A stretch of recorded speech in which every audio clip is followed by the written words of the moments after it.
Bapak Ibu sekalian melalui Bu Nunung, Ketua PWI. Kemarin saya ternyata rekannya Pak Didi ya, silaturahim. Kebetulan saya lebih dulu kenal dengan Pak Wawan, dengan Pak Didi, dan akhirnya kenal juga dengan Pak Devan. Karena terus terang saya ingin Kantor Pertanahan Kabupaten Kuningan ini terpublikasi ke masyarakat. Terutama masih banyak hal-hal yang masyarakat awam tidak mengetahui tentang itu pentingnya sertifikat hak atas tanah. Sebelum saya lanjutkan, saya ingin perkenalkan dulu ini dari rekan-rekan jajaran Kantor Pertanahan. Ini namanya di sini Kasih Satu. Jadi Pak Sonson Sonjaya ini Kepala Seksi Survei dan Pengukuran. Kemudian ini Seksi 2 Pak Kustiawan, Kepala Seksi Penetapan Hak dan Pendaftaran. Kemudian Seksi 30 Penataan dan Pemberdayaan dijabat oleh Pak Budi. Ini definitifnya Seksi 4 Pengadaan Tanah dan Pengembangan ya. Pengadaan tanah yang Bendungan Kuningan beliau nih yang ngurusin. Ya, kemudian sebelah kanan paling kanan ini yang baru hadir Pak Bin Sadar yang tidak punya nama, jadi Bin Sadar gitu ya. Nggak tahu namanya siapa. Nah, ini Kepala Seksi Penanganan Pengendalian ya. Pengendalian dan penanganan perkara. Ini pengacaranya BPN. Kalau ada permasalahan segala macam, beliau yang selalu hadir di pengadilan-pengadilan, kemudian mediasi apabila ada perkara permasalahan-permasalahan. Dan saya sendiri Surahman baru 5 bulan menjabat di Kuningan, pindahan dari Bengkulu Selatan, jauh, tapi aslinya dari Tarikolot Palasah Majalengka. Ini samping ini Pak. Tadi nyerok kami sami. Bapak Ibu sekalian, saya ingin menyampaikan beberapa program yang akan kami laksanakan di tahun 2022. Ya, saya sudah siapkan semua press release. Kemudian juga baru saja hari Jumat kemarin saya tetapkan lokasi-lokasi pendaftaran tanah sistematis lengkap 2022 dengan jumlah sertifikat yang akan kami sertifikatkan adalah 75.520 tidak. Yang biasa kami menyelesaikan 1 tahun hanya 5.000, sekarang kami dibebankan target 75.000. Silahkan Bapak Ibu bayangin. Luar biasa. Bagaimana kalau Bapak Ibu melewat ke BPN jam 9 dan 10 masih rame, Sabtu Minggu pun masih rame. Dan untuk mengantisipasi ini, saya melibatkan Babinsa untuk Satgas Yuridis. Kemudian untuk pengukurannya sebanyak 66.800 dengan SDM hanya 12. Ya, ada tambahan BKO. Hanya tambahan nanti dari Kanwil DBKO kan ke sini. Hanya 12. Selain ini Pak, kami pun melayani permohonan dari masyarakat yang rata-rata 1 bulan itu sekitar 1.500. Semua jenis layanan. Iya, dari notaris dari mana-mana lah, dari masyarakat langsung juga. Ya, artinya rutin, pelayanan rutin dan pelayanan ini namanya program strategis nasional. Dan hari Kamis besok di Aula Makodim itu akan diadakan pengangkatan sumpah panitia adjudikasi yang 50 desa. Ini ada 53 desa. Selain 53 kepala desa nanti akan diambil sumpahnya, kemudian juga Babinsa 53 juga. Mungkin Babinsa tidak 53 karena ada satu Babinsa beberapa desa. Kemudian yang jelas petugas desa satu. Jadi ada 53 juga. Kemudian juga pegawai BPN itu sekitar 200 nanti yang akan di pengambilan sumpahnya. Nah, untuk program-program strategis nasional sengaja saya publikasikan baik itu media cetak dan elektronik serta media online. Kenapa? Karena program strategis nasional ini adalah program yang harus kita sukseskan, ya. Dan pembiayaannya sudah jelas. Tidak ada 1 rupiah pun biaya yang ke BPN. 150.000 PTSL adalah untuk panitia di desa. itu namanya prasertifikasi.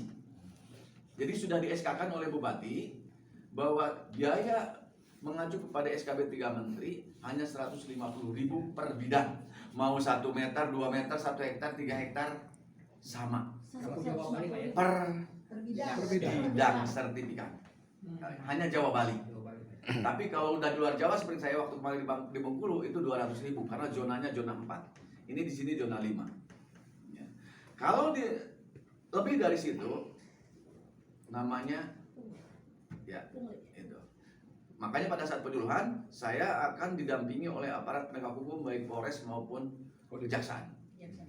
Harus supaya ada shock terapi kepada desa.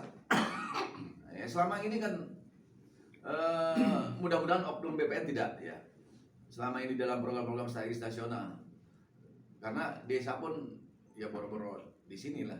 Kakak saya aja kena 900.000 kok. Gimana? Kaki kolot. No comment. 900.000 kemarin istri saya di Jatiwangi 300.000. Itu desa. Tapi sudah diklarifikasi ya, mudah-mudahan bukan karena kepala kantor, tapi seluruh masyarakat pun harus diperlakukan sama. Gitu. Nah, baru saja tadi kami berkomitmen mudah-mudahan ini kan sebagai langkah awal ya, dan kami tidak bisa sendiri, tetap harus dikawal baik itu oleh teman-teman dari Forkopimda maupun teman-teman pers ya. Jadi kalau ada hal-hal yang memang akan ditanyakan dan sebagainya silahkan ya. Pak Wawan nih sering sekali ketemu dengan saya, Pak dari tempat ada, silahkan sepanjang saya ada di tempat dan jam kerja silahkan untuk ketemu saya juga. Ada nomor di Bu Nunung, ada di Pak Wawan juga ada nomor handphone ya. Jadi di dalam press release ini selain zona integritas juga ada beberapa layanan ya, inovasi layanan tadi sudah saya sampaikan bahwa ada Jennifer ya, yang alhamdulillah sudah diizinkan. Kalau tidak diizinkan ya kebangetan ya. udah dipromosiin ya. Tapi alhamdulillah. Di profit sharing dong, Pak. Namanya Jendela Informasi Pertanahan. Nanti sore saya akan mulai mengudara dengan Pak Depan untuk pertama kali karena perdana. Jadi saya undang Pak Depan jam 5 sampai jam 6, baik itu melalui FM maupun melalui live streaming dari YouTube maupun dari live IG dengan mega suaranya. Jadi bisa dialog interaktif. Itu memberikan kesempatan kepada masyarakat untuk lebih mengenal jauh apa sih BPN itu tugasnya, ada program apa saja, dan bagaimana PTSL itu bisa ikut. Karena PTSL ini yang dominan ada desa.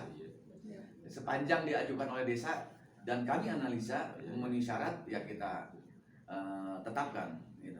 Kemudian ada yang namanya lari sehat, layanan sehari sertifikat hak atas tanah. Kemudian tidak perlu diketik, nanti ada semua di sini. Ada Kupat Kuningan, bukan Kupat Cilimus. Kupat Kuningan itu antar sertifikat sewilayah Kuningan. Jadi rencananya untuk sementara kita hari Jumat, setiap Jumat akan kita antar untuk wilayah-wilayah yang jauh dari kantor pertanahan.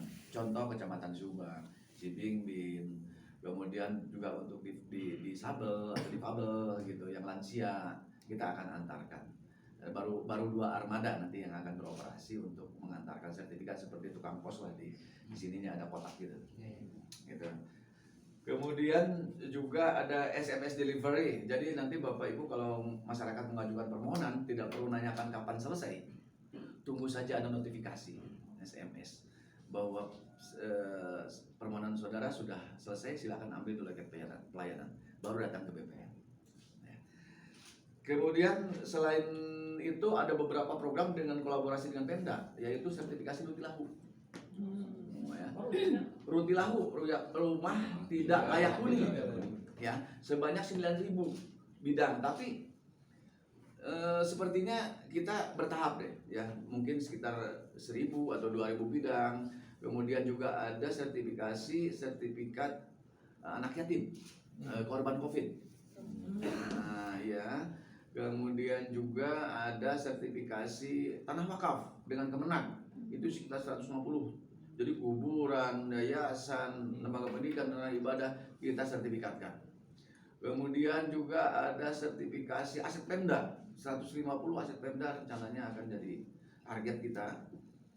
BUMN. Ya, BMN ada 41. Jadi Bapak silakan bayangkan dengan tidak ada penambahan PSDM, malah bahkan berkurang 2 SDM, tapi malah target bertambah.